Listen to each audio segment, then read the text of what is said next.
Pag may nakampi kayo sa random guys na feeder, eto, yung marksman kasi namin 0-3 na. 4 minutes pa lang, 0-3 na siya. Pagka ganyan na guys, pabayaan nyo lang, huwag nyo tatrash talkin.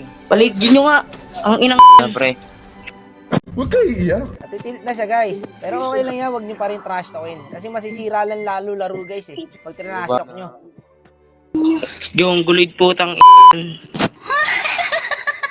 Grabe yung alo nila guys. wak no. Sana yung page, pa yung mayabang. Zero for secute Ano ka ba? Tang gulid ka ba? Ito lang gawin nyo guys para makaiwas kayo sa ganyang player. I-off nyo yung speaker. Tapos huwag nyo tatrash talkin, focus na sa game.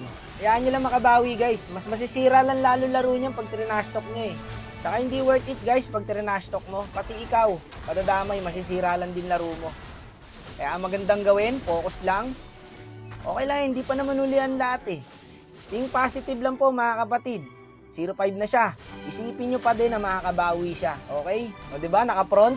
Pag ganyan, okay lang, supportahan mo. O, tas killan mo para mamatay na agad. Hindi kasi may iwasan yung ganyan guys, yung mga MM na lagi nasa front. 0-6 na siya guys, pero okay lang. Huwag nyo pa rin sukuan yung kakampi nyo. Kailangan palaging may tiwala sa kakampi. Makakabawi yan guys. Maniwala kayo sa akin, basta huwag nyo tatrash talkin, babawi at babawi yan. Eto, maasim na yung mga kalaban, baka akala nila panalo na sila rito boy. Ay, Arlot na bahala dyan boss. Patay ang Arlot. Loko.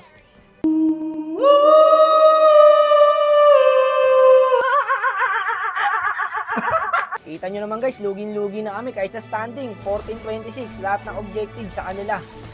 Pero tignan mo ang mangyayari dito pag hindi kayo nagtatrash talkan. So ngayon dito, kahit papaano nakakabawi na siya guys.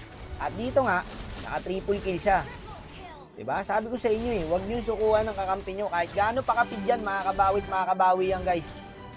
Diba? Kita mo, kahit papaano nakalamang na kami. Ayan, uli oh. Nice one. O, diba? Pagkakaisa lang ang sikreto dito guys eh. Hindi nyo mahanap yung problema kung bakit lagi kayong talo. Ang problema, kayo. Kasi madalas kayo nakikipagtalo guys. Tignan mo, pagka nagkakaisa kayo, diba? Iniisa-isa na kami ng alo card. Dapat bumak na pala tayo. Isa yan, hindi umabot yung ulti ko. 1 second.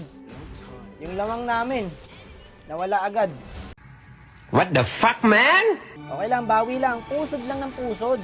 Wala na to. Walang kasama, oh. Laging mag-isa. Napansin nyo guys, simula una hanggang ngayon, wala nagtatrash talkan sa amin.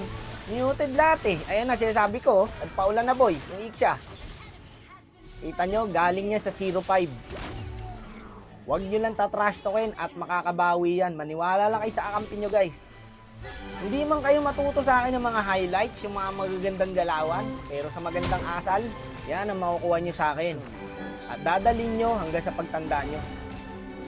Kaya simula ngayon, alisin nyo na ang pagiging trash talker. Hindi worth it. Diba? Panalo pa kami. Magpapasko na mga kapatid. Alisin na natin yung mga galit sa puso natin.